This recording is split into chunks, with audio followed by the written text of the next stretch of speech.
नमस्कार, मैं हूं सौरभ शर्मा। सुशांत सिंह राजपूत केस की जांच में अचानक तेजी आ गई है। कई दिनों से अंडरग्राउंड रिया चक्रवर्ती ईडी की सख्ती के बाद कल मुंबई में उसके दफ्तर पहुंची। 8.5 घंटे तक उनसे पूछताछ हुई। सुशांत से लेकर रिया की प्रॉपर्टी पर सवाल पूछे गए। आज भी रिया के भाई से ईडी पूछताछ कर रही है। सुशांत का परिवार सुशांत की मौत पर लगातार सवाल उठा रहा है, साजिश का शक जता रहा है, इसलिए जांच सीबीआई को दी गई। सुशांत की मिस्ट्री मुंबई के बांद्रा में 601 माउंट ब्लैंक फ्लैट में बंद है। आज हमने फिर से 14 जून के उस दिन को, उस सीन को बार बार रिक्रिएट किया। सुशांत के वक्त, सुसाइड के वक्त फ्लैट में मौजूद लोगों के बयानों को बार बार सुना। सुशांत के परिवार की बातों से उनका मिलान किया। सुशांत की बहन के चौंकाने वाले तथ्यों की रोशनी में गवाहों के दावों को परखा। हमें 55 दिन बाद 14 जून की कई नई बातें पता चली हैं। इस सब पर हमने तैयार की है ये डिटेल रिपोर्ट।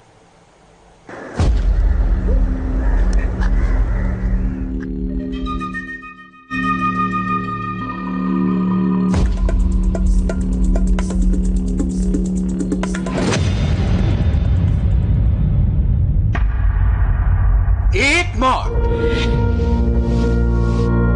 5 किरदार, सुसाइड या मर्डर,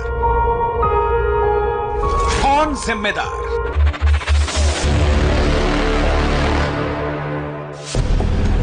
सुशांत की जिंदगी के आखिरी दिन का राज क्या है?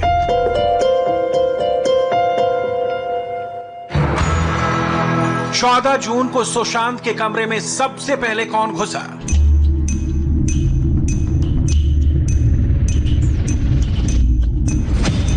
सुशांत का डोर अचानक कैसे लॉक हो गया?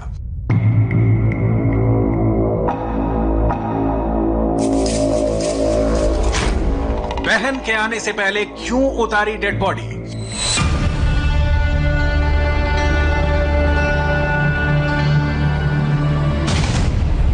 सुशांत की मौत में मर्डर वाला एंगल पक्का?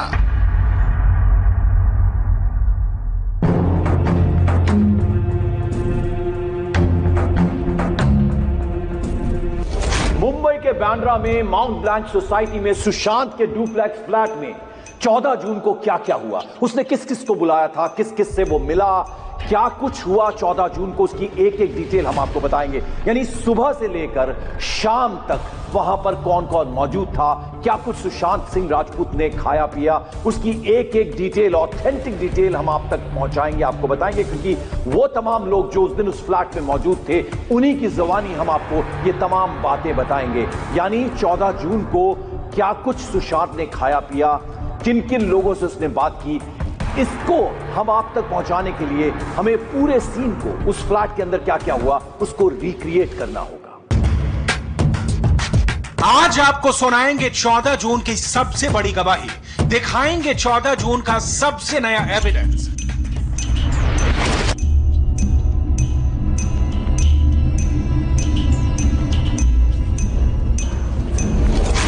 चौदह जून को सुशांत के घर में कुल 5 लोग मौजूद थे। पहला, खुद सुशांत सिंह राजपूत। दूसरा, उनके टीम मेंबर सिद्धार्थ पिठानी। तीसरा, एक और टीम मेंबर दीपेश। चौथा, हेल्पर नीरज। और पांचवा, कुक केशव। ये सभी लोग 14 जून को पुलिस और सुशांत की बहन के पहुंचने से पहले उनके घर पर मौजूद थे।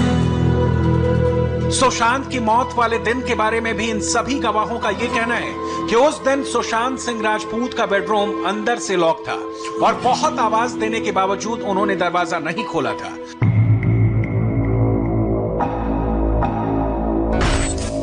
सुशांत के साथ ही रहने वाले दोस्त सिद्धार्थ पिठानी ने उनके मोबाइल पर कॉल भी किया, मगर जब न दरवाजा खुला और न फोन उठा तो सुशांत के कमरे का लॉक तोड़कर सिद्धार्थ, दीपेश और नीरज कमरे के अंदर घुसे थे, जहां सुशांत की बॉडी पंखे से लटकी मिली थी।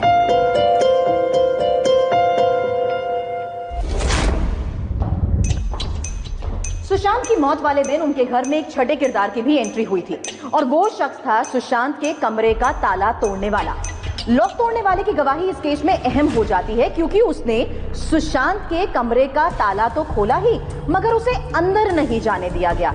इस बात की तस्दीक खुद सुशांत के घर में मौजूद लोगों ने भी की है। अब सवाल यही है कि सुशांत के कमरे का ताला खोलने वाले शख्स को अंदर देखने या अंदर घुसने की इजाजत क्यों नहीं दी गई? इस सवाल के जवाब में नीरज और सिद्धार्थ का कहना है कि वो किसी बाहरी को सुशांत के कमरे में दाखिल नहीं होने देना चाहते थे। सुबह मैं उठ के आके नीचे आता हूँ तो केशव मुझे आके बोलते हैं कि सर ने दरवाज़ा अंदर से बंद करके रखा है। तो मैंने और दीपेश ने और घर के जितने लोग हैं उन सब ने बहुत ट्राई करा खोलने के लिए, नॉक करके इनको जगाने के लिए एटलीस्ट। फिर वो उन्होंने खोला नहीं, तो हमने सोचा कि कुछ गड़बड़ है मामला, तो हम एक चाबी वाले को बुलाया। इतने में हमने उनके बहन को फ़ोन कर दिया था। शी स्टार्टेड, उनके घर से वो निकल गई थी अभी।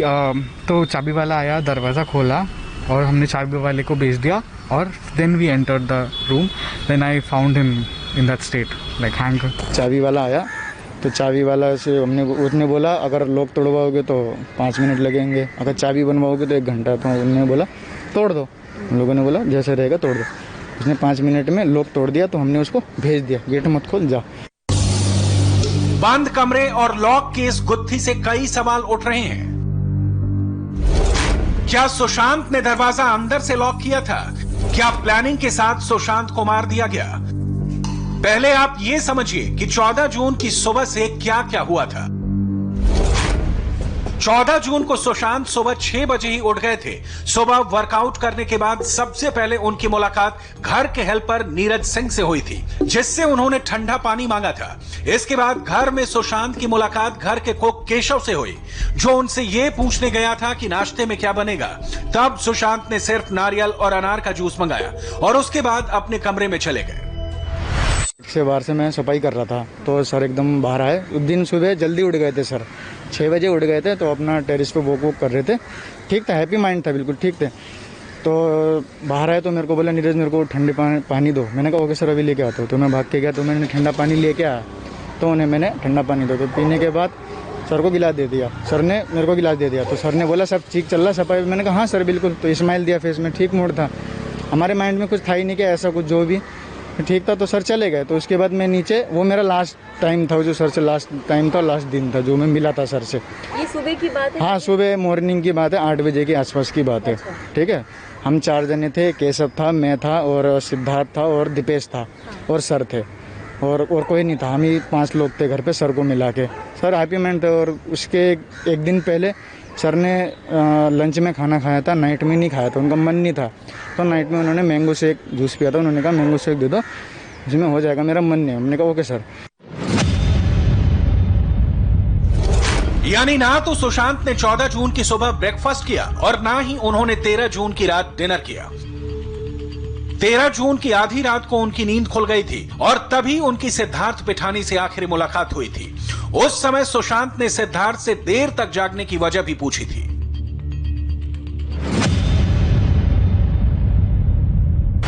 मैं उसी घर में था। मैं रात को उस 13 के रात को वो मेरे पास आए थे बात करने के लिए। वो हम मेरे कमरे में आए और मुझे पूछा कि बुद्धा तू सोया नहीं क्या? मैं बोला सर अभी मैं सोने वाला हूँ जस्ट, आप क्यों नहीं सो रहे?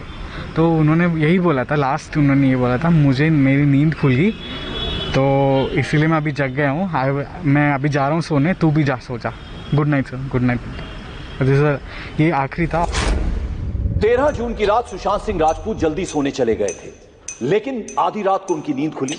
बावजूद इसके 14 जून की सुबह वो जल्दी उठ गए और उन्होंने ब्रेकफास्ट में सिर्फ जूस लिया। जो 4 लोग सुशांत सिंह राजपूत के घर में मौजूद थे, उनका कहना था कि जूस पीने के बाद सुशांत सिंह राजपूत अपने कमरे में चले गए और उन्होंने कमरे का दरवाजा अंदर से लॉक कर दिया। लेकिन इंडिया टीवी को जो जानकारी मिली है उसके मुताबिक सुशांत सिंह राजपूत कभी भी अपने आप को कमरे के अंदर लॉक नहीं करते थे। हमें जानकारी मिली है कि 14 जून को सुशांत की बहन मीतू ने सुबह करीब 11 बजे सिद्धार्थ पिठानी को फोन किया था। उस दिन मीतू को अपने बच्चे को लेकर सुशांत के घर वापस आना था। रिया के जाने के बाद मीतू 8 जून से 12 जून तक सुशांत के घर पर ही रही थी, मगर बच्चे की वजह से उन्हें अपने घर जाना पड़ा था। 14 जून को मीतू ने सिद्धार्थ को यह जानने के लिए फोन किया था कि सुशांत कहां है। सिद्धार्थ पिठानी ने कहा कि सर कमरा बंद कर सोए हुए हैं। इस पर मीतू ने कहा कि सुशांत तो कमरा बंद नहीं करते। फिर मीतू ने सिद्धार्थ को मैसेज किया कि जैसे ही सर दरवाजा खोलें मुझे बताना। सिद्धार्थ ने मीतू को बताया कि सुशांत डोर नहीं खोल रहे। सिद्धार्थ ने चाबी बनाने वाले को बुलाने की बात कही। मीतू के पहुंचने से पहले ही सिद्धार्थ ने डेड बॉडी उतार दी। 10 से 15 मिनट के बाद बहन सुशांत के घर पहुंची थी। बहन ने चाबी के बारे में पूछा तो गोलमोल जवाब दिया गया।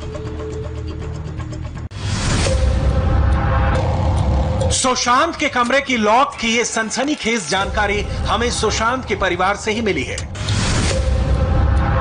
और उनके घर में काम करने वाले नीरज सिंह ने भी इस बात की तस्दीक की कि सुशांत का कमरा अंदर से खुला रहता था, मगर 14 जून को अंदर से लॉक था। क्योंकि उस घर की जितने भी ऊपर जितने भी रूम है, उस किसी रूम की हमें कभी चाबी की जरूरत नहीं पड़ी। जो मेन गेट है उसकी जरूरत पड़ती थी और किसी रूम की जरूरत नहीं पड़ती थी, तो हमें उसकी चाबी कभी ढूंढी भी नहीं, क्योंकि सर का गेट हमेशा खुला ही रहता था। सिर्फ अंदर से मुंह रहता था या बाहर से कहीं जाना रहेगा इधर, बस इतना ही रहता था। जब सुशांत की बहन मीतू उनके फ्लैट पर पहुंची थी तब तक सुशांत को पंखे से उतारा जा चुका था, यानी सिस्टर ने सुशांत को लटका हुआ नहीं देखा। सवाल यह है कि करीब 1 घंटे तक सुशांत के कमरे का दरवाजा खोलने का इंतजार करने वाले लोगों ने उनकी बहन के आने का इंतजार क्यों नहीं किया। इससे भी सुसाइड की थ्योरी पर सवालिया निशान लग गया है। जो ताला बनाने वाला आया, उसको ताला जब चाबी उसने बना दी तो उसके सामने रूम नहीं खोला, उसको बाहर निकाल के तब रूम खोला। अब बहन जो मीतू वो रास्ते में थी, 15 मिनट वहां से दूर थी। अगर तुमको इतनी जल्दी नहीं थी खोलने की रूम, मतलब अगर या तो तुमको डर था कि कुछ बहुत एक्सट्रीम हो गया तो फिर ताला बनाने के सामने ही खोल देते। अगर तुमको इतना एक्सट्रीम नहीं था तो फिर 15 मिनट अगर दूर थी तो उसका वेट ही कर लेते। 14 जून को सुशांत अपनी मौत से पहले जिस आखिरी इंसान से मिले थे वो थे उनके कुक केशव। केशव ने ही उनसे ब्रेकफास्ट के बारे में पूछा था और उन्हें करीब सुबह 9:30 बजे जूस दिया था, जिसके बाद सुशांत अपने कमरे में चले गए थे। परिवार का कहना है कि सुशांत अपना कमरा अंदर से बंद नहीं करते थे, लेकिन केशव का भी यही कहना है कि सुशांत कभी कभार कमरे का दरवाजा अंदर से लॉक कर लेते थे। और फिर 14 आप लोगों को कैसे देखा? आप लोग के घर में क्या हुआ था, कैसे देखा आप लोगों ने? जैसे 14 तारीख को सुबह 2 में जूस किया, जैसे लॉन्च को मिलने से लगे। अच्छा। लॉक था और उसके बाद में लॉक किया तो वो लोग में दोस्त सब तो 4 जन था। लोगों ने बताया अंदर से लॉक है, कभी कोई सर अंदर से लॉक करके सोता था। फिर हम लोग बोला सोया होगा, तो थोड़ा देर में हम लोग को मैं ऊपर भेजा दीपेश और उसको खुद दो। फिर हम लोग लॉक किया और फोन किया तो अंदर से रिंग बजता था, नहीं उठा था। उसके बाद फिर वो गोरेगांव दीदी नीता दीदी को फोन किया, फटाफट चाबी वाले को बुला के लॉक तोड़ खोल रहा। सुशांत एक ड्यूप्ले फ्लैट में रहते थे जहां उनका रूम ऊपर फ्लोर पर था और सुशांत के कमरे के ही सामने था एक और कमरा जहां सिद्धार्थ पिठानी सोते थे। हालांकि 13 जून की रात सिद्धार्थ पिठानी काफी देर तक जगते रहे, जिसके लिए सुशांत ने उन्हें कई बार टोका भी। 14 जून की सुबह से लेकर सुशांत की मौत तक सिद्धार्थ की भूमिका को लेकर सुशांत के परिजन कई सवाल उठा रहे हैं और उनका साफ कहना है कि पुलिस ने सिद्धार्थ से सही तरीके से पूछताछ नहीं की। कमरे का ताला टूटने के बाद सबसे पहले सिद्धार्थ पिठानी ही सुशांत के बेडरूम में दाखिल हुए थे। इसके बाद दीपेश और सबसे पीछे नीरज था। नीरज का कहना है कि घर में मौजूद चौथा आदमी यानी केशव लॉक तोड़ने वाले को छोड़ने और दरवाजा बंद करने के लिए नीचे वाले फ्लोर पर चला गया था। नीरज ने सुशांत के कमरे में दाखिल होने से लेकर उनकी बॉडी उतारने तक की पूरी घटना सिलसिलेवार ढंग से बताई। सबसे पहले सिद्धार्थ था, उसके पीछे दीपेश था और उनके पीछे मैं था। जो सैफ था वो नीचे था, वो उनको ड्रॉप करने के लिए गया था, गेट बंद करने। हाँ, चाबी वाले का। तो मैं जैसे गया तो जैसे दीपेश गया, वो सॉरी सिद्धार्थ जाने के बाद वो एकदम देखा तो ऐसा मंजर, वो एकदम बाहर आ गया घबरा के। तो जैसे हमने देखा तो उसके बाद तो कुछ समझ में ही नहीं आ रहा, फिर दिमाग ही काम नहीं कर रहा, फिर ये ऐसा कैसे कर लिया, मतलब कुछ समझ में नहीं आ रहा। मैं भी निकल के बाहर आ। जाने पर सबसे पहले क्या पड़ा नीरज? कुछ नहीं पड़ा था सर, पंखे में बिल्कुल लटके हुए थे, बिल्कुल पंखे में लटके हुए थे। हाँ, हमें पहले मैंने उनकी जैसे देखा ना, ऐसे देखने से ऐसे लग रहा था कि मतलब कुछ ही नहीं है। फिर ऊपर की तरफ देखा तो फंदा लगा हुआ था, तो फंदा लगा हुआ था। उसके बाद तो फिर हमारे होश वो सब गायब हो गए, फिर कुछ अच्छा नहीं लगा। अब तक तक की कहानी में सबसे अहम बात यह है कि सुशांत सिंह राजपूत की मौत के वक्त जो जो लोग घर में मौजूद थे, उनकी एंट्री रिया के सुशांत की जिंदगी में आने के बाद हुई थी। फिर चाहे वो सिद्धार्थ पिठानी हो, कुक केशव, दीपेश हो या फिर हेल्पर नीरज हो। ऐसे में सवाल यह है कि जब रिया सुशांत का घर छोड़कर चली गई थी, तो ऐसे में ये लोग सुशांत के घर में क्या कर रहे थे? यहीं पर आकर सुशांत की मौत के वक्त घर में मौजूद हर किरदार सवालों के घेरे में आ जाता है। सिद्धार्थ पिठानी, क्या वो साजिश में शामिल है? इस सवाल की वजह यह है कि सिद्धार्थ सुशांत से ज्यादा रिया का करीबी है। वो मौत के समय, मौत के वक्त सुशांत के घर मौजूद था। सिद्धार्थ ही सबसे पहले सुशांत के कमरे में घुसा और उसी ने डेड बॉडी को उतारा।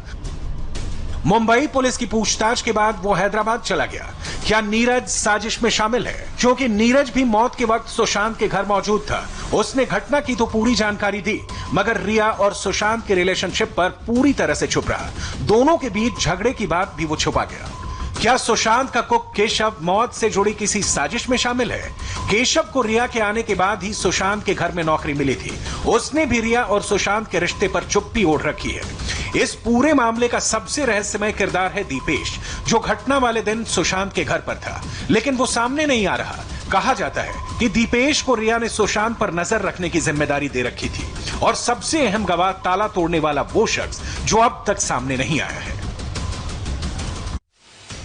सुशांत की मौत की इस पड़ताल के दौरान हमने सुशांत के फ्लैट की बनावट को भी जांचा परखा।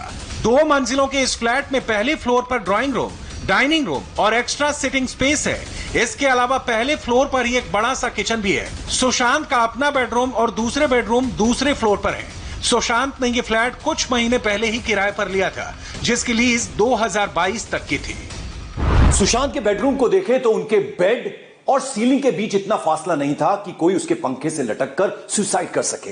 इसलिए सुसाइड की थ्योरी पर भी सवाल उठते हैं। और साथ ही साथ उनके कमरे में ना तो कोई स्टूल था, ना ही कोई ऐसी चीज थी जिसके ऊपर चढ़कर पंखे पर लटक कर कोई सुसाइड कर सके। सिस्टर वहां पहुंची तो सिस्टर ने देखा वो सुशांत की बॉडी पलंग पे लिटाई हुई थी, तो हैंग करते तो नहीं देखा, लेकिन जो हाइट था पंखे का बेड से, उस हाइट में सुशांत अगर हाथ ऊपर करेंगे तो पंखा टच कर जाएंगे। वो डेथ बाय हैंगिंग जो होता है वो ऐसे होता है कि जब आप कोई स्टूल पे चढ़ जाएं और स्टूल को फिर धक्का देके अलग कर दें तो बॉडी आपका हैंग करता है। तो यहाँ पर तो apparently even as per the case of the Bombay police, body touch कर रहा था इसको, बेड को, तो बॉडी टच करे बेड को, ऐसा हैंगिंग हो ही नहीं सकता, ऐसा डेथ हो ही नहीं सकता। वहीं 14 जून को घर में मौजूद नीरज सिंह और सिद्धार्थ पिठानी बार बार ये दोहराते रहे हैं कि उन्होंने सुशांत को पंखे से लटका हुआ देखा और उतारा। तब तक सुशांत की बहन मीतू घर में आ चुकी थी। उनकी सिस्टर भी आ गई थी। कौन सी सिस्टर है? मीतू नाम है उनका। हाँ, उनकी सिस्टर, हमने बुलाया था ना उनको फ़ोन करके, तब तक वो भी आ गई थी, बोलने लगी क्या हुआ क्या हुआ। तो हमारे मुँह से आवाज़ ही नहीं निकल रही था, हमारे तो खुद होश उड़े हुए थे। फिर उनको देखा तो उन्होंने बोला, उससे पहले उनका किसी जीजाजी वेजी का फ़ोन आया था, तो जैसा भी है उनको उतारो नीचे बोला। अच्छा। हाँ, तो उनको नीचे उतारा हमने। किसने उतारा उनको? तो दीपेश, सिद्धार्थ ने उतारा। सिद्धार्थ ने नीचे उतारा तो उनकी दीदी आई। सिद्धार्थ ने जब उतारा तो ऐसे पड़े हुए थे, तो उन्होंने बोला इनको कैसे पड़ा है, सीधा करो, ऐसा वैसा बोला। तो हमने उनको सीधा करा। हमने हाथ पैर देखा, हमने पेट वेट दबाया ताकि थोड़ा सांस वाँस चल रहा रहे। तो वो ठंडी हो चुकी थी बॉडी, मतलब टाइम हो गया था, ऐसे घंटा सवा घंटा हो गया था। 27 जुलाई को सुशांत के परिवार ने रिया चक्रवर्ती के खिलाफ जो FIR दर्ज कराई, उसमें उनके खिलाफ खुदकुशी के लिए उकसाने का ही केस है, जिसकी जांच अब CBI करेगी।